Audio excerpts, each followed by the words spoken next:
Welcome to our channel. Today we how to authenticate with Twilio using Webhook validation signatures, detailed guide step by step clearly. To authenticate with Twilio using Webhook validation signatures, start by understanding the importance of security. Webhooks are used to receive data from Twilio in real time, making signature validation crucial. First, ensure that you have received a webhook request from Twilio.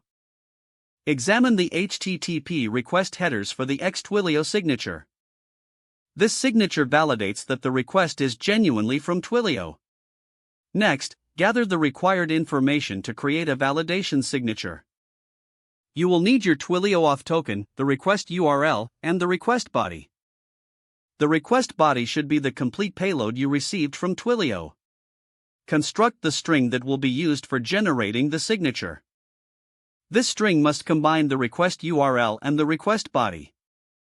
Use the following format: request_URL plus request_body.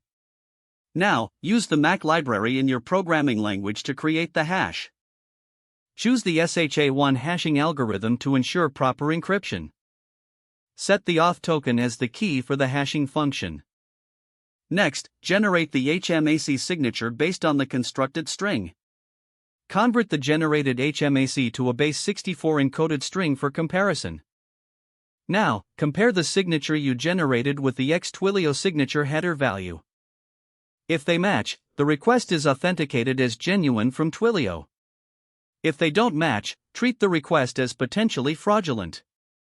Log the results of your validation check appropriately for monitoring. Always handle errors gracefully to maintain security and user experience.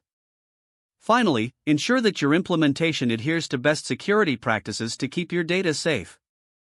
If the page does not load, refresh the browser or try again in a private or incognito window. Make sure you are using the correct email address, then retype it carefully to avoid small typos.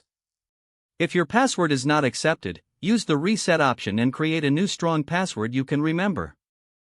Check your spam folder for verification or security emails, then complete any requested confirmation steps. Enable two-factor authentication if available to improve account security and reduce unauthorized access risk. After signing in, review your profile details so your contact information and settings are accurate and current.